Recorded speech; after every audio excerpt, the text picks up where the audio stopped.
2001년 영화 용가리를 혹시 아십니까? 하도 오래전 일이라 기억 안 나시죠?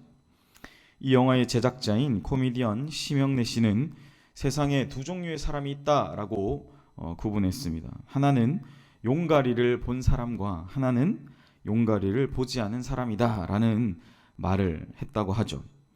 저는 용가리를 보지 않은 안 본 자입니다. 안 본 자. 어쨌든 심영래 씨의 이 구분법은 어느 시대이든 통하는 그러한 구분법이라는 생각을 하게 됩니다. 용가리를 본 사람과 안 본 사람, 이러한 비슷한 대비는 우리의 삶에 여러 가지 다양한 형태로 나타날 수 있다라는 것이죠. 이 세상에는 이와 같이 자신의 선택에 의해서 그것을 경험할 수도 있고 경험하지도 않는 그런 인생의 갈림길에 갈라지는 그런 두 부류의 사람이 있다라고, 그들이 존재한다라고 우리는 생각해 볼 수 있습니다. 두 갈래의 그 갈림길 앞에서 이쪽으로 갈지 저쪽으로 갈지 고민하다가 결국 우리는 하나의 길을 선택하고 그 길을 가게 되는 것입니다. 그리고 그 선택에 의해서 결정된 삶의 열매, 그 선택에 의해서 분명히 어떠한 형태로 삶의 열매들이 나타나겠죠. 그것을 두고 후회로 내가 그때 이쪽으로 가면 안 됐고 이쪽으로 갔었어야 된다. 내가 그때 이 여자가 아니라 이 여자를 내가 그때 이 인간이 아니라, 남자겠죠, 남편, 이 인간이 아니라 저 인간을 선택했었어야 된다. 이렇게 그 삶의 열매를 두고 후회로 우리의 삶을 가득히 채우는 사람이 있는가 하면, 어떤 선택을 해도 자신이 선택한 것에 대한 막중한 책임감, 그것을 가지고 다시 한번 자신의 선택에 최선을 다하리라 라고 다짐하는 그러한 사람들이 있다라는 것입니다. 나 자신의 선택에 최선을 다하여 영적인 또한 육체적인 부담을 안고 책임감 있게 살아가려고 노력하는 사람들이 이 세상에는 분명히 있다라는 사실입니다. 우리에게 주신 소중한 이 믿음의 길을 함께, 주님 주신 이 믿음의 길, 여러분이 선택하신 이 믿음의 길을 함께 힘있게 걸어가시는 저와 여러분 되시기를 소망합니다. 오늘 이 밤에 주님을 본 자, 주님을 믿고 신앙하며 그 주님을 본 자로서 우리의 믿음의 삶을 더욱 공고히 해나가는 저와 여러분 되시기를 간절히 소망합니다. 오늘 성경은 바로 이러한 바라봄, 우리가 바라보는 것을 향해 소망이라는 표현을 많이 하지 않습니까? 소망, 내가 그것을 원한다, 내가 바라본다 라는 뜻이 될 것입니다. 사람은 누구나 우리가 바라보게 되는 그런 소망을 가지고 살아가는 것이죠. 학생은 열심히 공부해서 좋은 대학에 들어가서 그 대학의 모든 과정들을 마치고 훌륭한 사람이 되리라 라는 소망을 가지고 열심히 공부하죠. 농부의 소망은 씨앗을 뿌려서 100배 또 1000배의 열매를 맺는 것, 내가 하나를 심었는데 그게 10배 20배 또 100배의 결실을 맺는 것, 그것이 농부의 소망일 것입니다. 군인의 소망은 나라를 위해 자신의 목숨을 다 바쳐서 애국하는 것이 바로 군인의 소망이라는 것이죠. 사업가의 소망은 사업에 성공해서 많은 물질로 내게 주신 그 이웃들을 사랑하며 그들을 위해 헌신하며 봉사하는 것이 소망일 것입니다. 이러한 소망, 그것이 없는 삶은 그 자체가 죽은 것이기에 사람들은 나름대로 하나님이 우리에게 주신 그 부름의 상, 그 소망을 가지고 살아가는 것을 우리는 기억해야 합니다. 위대한 소망은 위대한 인생을 만들어낸다라고 했습니다. 인생은 그런 소망이 있을 때 우리의 삶은 더 풍성해지고, 이 소망이 사라지게 될 때 절망이 오고 좌절이 오고 또한 무릎을 꿇고 우리의 삶에 심각하게 도전해오는, 그 도전해오는 모든 문제들로 인해서 무릎 꿇게 되더라라는 사실입니다. 그래서 사랑하는 여러분, 소망이 우리 가운데 온전히 풍성하게 드러나서 우리 주 안에서 그 소망을 발견하고 그 뜻과 그 부름의 상을 쫓아 삼게 나아가는 저와 여러분 되시기를 간절히 소망합니다. 사랑하는 여러분, 그렇다면 저와 여러분의 소망은 어떤 것이어야 되겠습니까? 오늘 본문의 말씀을 살펴보면 사도 바울은 본문 20절에서 이렇게 표현하고 있습니다. 나의 간절한 기대와 소망, 그것이 뭐다라고 말씀하고 있습니까? 나의 간절한 기대와 소망은 바로 내 몸에서 그리스도가 존귀케 하며 드러나는 것이라고 바울은 고백하고 있습니다. 바울은 이 20절의 말씀을 통해 나의 간절한 기대와 소망, 그것이 바로 예수 그리스도가 내 몸에서 존귀케 되는 것, 그렇게 드러나게 되는 것을 고백하고 있다는 사실이죠. 저는 사실 이 바울이 우리에게 주고 있는 오늘 본문의 이 말씀, 나의 간절한 기대와 소망이 바로 내 몸에서 나타나게 되는 삶의 열매, 드러나게 되는 삶의 열매, 그것이 바로 나로 하여금 나로 말미암아 예수가 존귀케 되는 그 삶을 우리에게 강조하며 성도로서의 소망을 교훈해 주고 있다라는 사실을 우리는 기억해야 합니다. 첫째, 바울은 이 소망을 이야기하면서 부끄럽지 않게 살아가기를 소망했습니다. 오늘 본문 20절과 21절의 말씀입니다. 나의 간절한 기대와 소망을 따라 아무 일에든지 부끄러워하지 아니하고 지금도 전과 같이 온전히 담대하여 살든지 죽든지 내 몸에서 그리스도가 존귀하게 되려 하나니 이는 내게 사는 것이 그리스도니 죽는 것도 유익함이라. 바울은 이렇게 결단하며 얘기해요. 살든지 죽든지, 내게 생명이 있든지 아니면 하나님께서 내 생명을 다 가져가시든지 나를 통하여 내 몸에서 예수 그리스도가 존귀하게 되는 것, 예수 그리고 그리스도가 존귀하게 되어서 우리의 삶을 통해 나타나는 것, 그것이 가장 큰 은혜임을 바울은 강조하고 있다는 사실입니다. 이 모든 바울이 우리에게 권면하는 이 말씀이 오늘 이 밤에 우리에게 주시는 하나님의 음성으로 들려지시기를 간절히 소망합니다. 사랑하는 여러분, 살든지 죽든지 우리가 어떠한 상황에 처하든지 우리는 예수 믿는 자로서 우리의 몸이, 우리의 가진 모든 것이 그리스도가 존귀케 되는 것, 그렇게 우리의 삶을 통해 드러나는 것이 가장 중요한 절대적 가치임을 기억하시기를 소망합니다.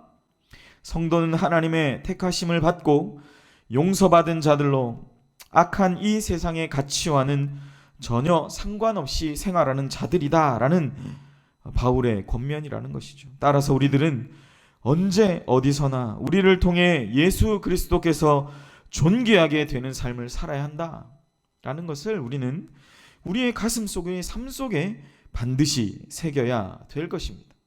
이렇게 할 때 여러분, 우리의 삶이 때로는 너무 이 세상의 가치와 기준으로 볼 때 내가 좀 못 살고 내가 좀 외모가 다른 사람에 비해서 떨어지고 그렇게 그런 세상의 가치로 볼 때 내가 너무나 부끄럽지만 우리는 더 이상 뭡니까? 그런 세상의 가치와 기준에 의해서 좌우되는 사람들이 아니기 때문에 우리는 더 이상 부끄럽지 않은 인생, 부끄럽지 않게 발견되는 인생을 살아가게 되더라라는 사실입니다.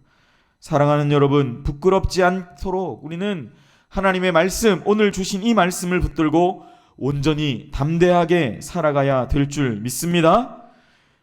우리 어르신들 그런 얘기 참 많이 하시죠. 저도 제가 신앙의 1세대가 아닌데 사실은 정말 제게 많은 가르침을 주시고 또 말씀을 전해주셨던 많은 목회 선배분들이나 또 제가 평신도 때는 평신도 우리 장로님들, 우리 집사님, 권사님들이 늘 이런 얘기를 하셨어요. 사나 죽으나 우리가 주를 위해서 우리의 몸을 통해 우리의 삶을 통해 이 예수가 존귀하게 드러나야 한다.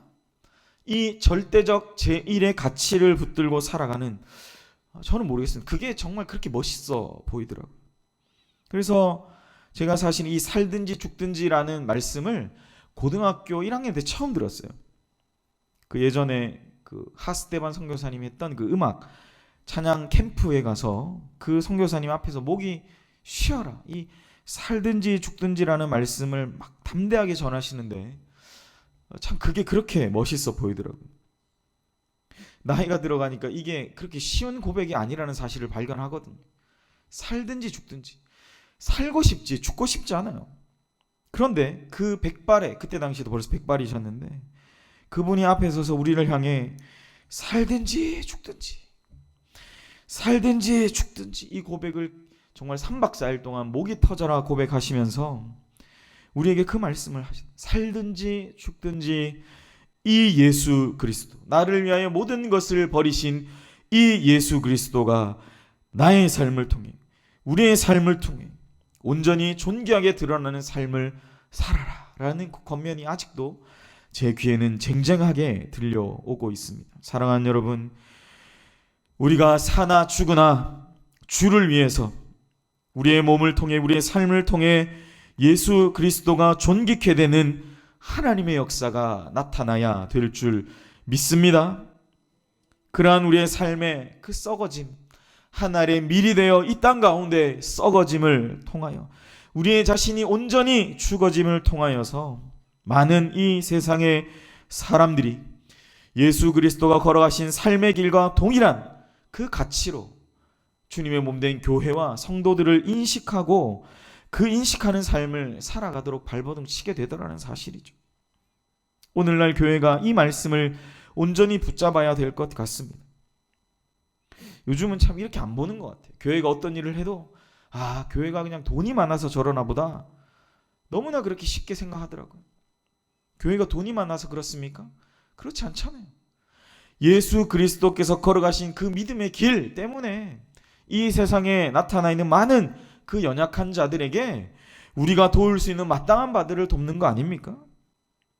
우리가 사나 죽으나 주를 위하여, 우리의 몸을 통해, 우리 성도들의 삶을 통해 오직 예수만이 드러나게 하기 위한 그 삶을 우리가 주님 앞에 드리는 것 아니겠습니까? 이것이 바로 주님이 우리에게 보여주신 이 귀한 믿음의 가치라는 것이죠. 그것이 동일하게 인식되어졌던 시대와는 너무나 다른 시대. 많은 사람들이 교회가 하는 선행들을 가리켜서 이렇게 너무나 쉽게 생각하더라는 것을 우리는 한 번쯤 돌아봐야 될 것 같습니다. 사랑하는 여러분, 이 주님께서 우리를 향하여 보여주셨던 믿음의 길을 우리는 지금 이 시대에도 걸어가고 있다는 사실입니다. 예수 그리스도가 존귀케 되는 이 일, 예수 그리스도가 걸어가신 삶의 길과 동일한 가치로 인식되는 것, 그것이 어쩌면 오늘날에 우리가 함께 믿음의 길을 걸어가야 되는 존귀한 삶이 된다라는 사실을 이 밤에도 기억하시기를 간절히 소망합니다.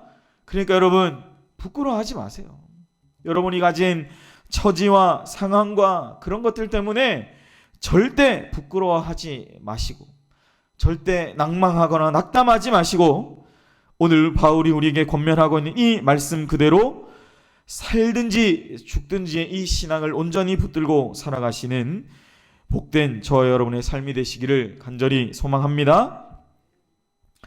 둘째, 바울의 소망은 사명을 위해 죽을 것도 각오하는 그러한 소망이었어요. 오늘 22절과 23절에 이런 고백이 있습니다.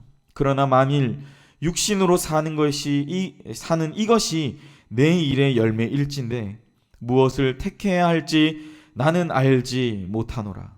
내가 그 둘 사이에 끼었으니 차라리 세상을 떠나서 그리스도와 함께 있는 것이 훨씬 더 좋은 일이라 그렇게 하고 싶으나. 이 말이 무슨 말인 것 같으세요? 23절, 차라리 세상을 떠나서 내가 그리스도와 함께 있는 것이 더 좋은 일인 것 같다. 사실 바울은 이 세상에 미련이 없는 사람이었죠. 차라리 그가 얻은 구원을 위해 이 세상의 모든 것을 미련 없이 버릴 수 있다라고 그는 선포했던 사람이라는 겁니다. 우리가 방금 읽었던 이 말씀은 어쩌면 그런 의미일 거예요. 내가 더 이상 이 둘 사이에 끼어있고 싶지 않고 한편으로 속하고 싶은데 그건 뭐예요? 이 세상을 차라리 떠나고 싶다라는 겁니다. 왜요? 이미 난 구원받은 자니까. 하나님 나라 가고 싶다. 우리 어르신들 그런 얘기 많이 하시잖아요. 빨리 그냥 주님 오셨으면 좋겠다. 바꾸어 말하면 뭐예요? 빨리 그냥 주님 나라 가고 싶다. 이런 얘기를 하시는 분들이, 바울이 어쩌면 오늘 본문의 말씀에 그 얘기를 하는 거죠. 내가 차라리 이 육신에 짊어지고 있는 모든 이 무게들을 내려놓고 그냥 주님 나라 가고 싶다. 차라리 이 세상을 떠나고 싶다라는 바울의 고백이라는 사실입니다. 바울은 이 말을 통해 뭘 전하고 싶어? 그냥 체념적으로 그냥 이놈의 세상 살기 힘드니까 그냥 빨리 죽었으면 좋겠다 이 말입니까, 여러분? 그게 아니에요. 바울은 그런 의미, 좀 더 적극적 의미라는 것입니다. 바울은 자신의 생명을 다 바쳐서라도 자신이 걸어가게, 자신으로 하여금, 바울로 하여금 걸어가게 하시는 이 믿음의 길을 주님을 위해 걸어가겠다라는 믿음의 결단이라는 것입니다. 이 세상의 시간을 다 마무리하고 누구나 걸어야 할 길을 뜻하는 것이죠. 차라리 세상을 떠나 내 생명을 다하여 세상을 떠나 그리스도와 함께 있는 것, 그것이다라는 것입니다. 이 세상의 가치가 제1의 가치가 아니라, 이 세상의 가치가 전부가 아니라 이 세상의 가치를 모두 버리고서라도 내가 취해야 할 것, 내가 취하고 누려야 할 것, 그 믿음의 길을 참되게 걸어가는 것이 오늘 본문의 이 바울의 고백의 참된 의미라는 사실입니다. 어쩌면 바울이 자신이 가졌던 모든 지식까지도 배설물로 여길 수 있었던 것이 바로 바울이 오늘 이 고백을 하고 있는 이 믿음의 고백일 것입니다. 사랑하는 여러분, 이 세상에서 제일 무서운 사람은 누구냐? 죽을 것을 각오하고 살아가는 사람이죠. 죽을 각오를 하면 두려울 게 없죠. 죽을 각오를 하면 내가 상대가 안 될 것 같은 사람하고도 아둥바둥 싸워서 이길 수 있습니다. 생명 걸고 싸우는 병사가 가장 용감하게 싸우는 병사라는 것이죠. 사도 바울은 바로 이 죽는 것을 두려워하지 않는 신앙을 가졌다라는 거예요. 죽음을 각오하는 신앙, 죽음까지도 두려워하지 않는 신앙을 붙드는 이 밤에 살아있는 저와 여러분 되시기를 간절히 소망합니다. 성경은 죽으면 산다 그랬어요. 한 알의 밀이 떨어져 죽으면 많은 열매를 맺는다라고 요한복음이 증언하고 있습니다. 죽고자 하는 자는 살고, 살고자 하는 자는 죽는다. 여러분, 이순신 장로 아주 유명한 말씀하신 거 아닙니까? 죽을 각오로 우리에게 주신 이 사명의 길 힘있게 걸어가시는 충성된 저와 여러분의 삶이 되시기를 간절히 소망합니다. 마지막으로 이렇게 살아갈 수 있는 가장 우리의 근거 뭡니까? 오직 예수님을 나의 소망으로 삼고 사는 것입니다. 바울은 오직 예수님을 위해 살고 예수님을 위해 죽었습니다. 그래서 살든지 죽든지 나의 삶에 예수님만 존귀케 되는 삶을 살아가야 한다라고 그는 고백하고 있어요. 그래서 끝까지 포기하지 않고 유한한 육체 가운데 갇혀서 사는 이유를 그는 마지막 24절에 고백하고 있다라는 것이죠. 우리는 내게 주신 하루하루의 삶을 바로 이 마지막에 바울이 고백하고 있는 이 24절의 말씀을 기억하면서 살아가야 될 줄 믿습니다. 24절에 이렇게 고백하잖아요. 내가 육신으로 있는 것이 너희를 위하여 더 유익하리라. 이제 차라리 이 세상을 떠나 내가 주님께 있는 게 나한테는 더 좋다라는 거예요. 그런데 뭐예요? 내가 육신으로 너희 가운데 있으면 함께 이 일, 내가 살아서 주님을 위해 내 생명을 다하여 이 사명을 감당하는 것이 더 유익하리라 라고 그는 고백하고 있다라는 것입니다.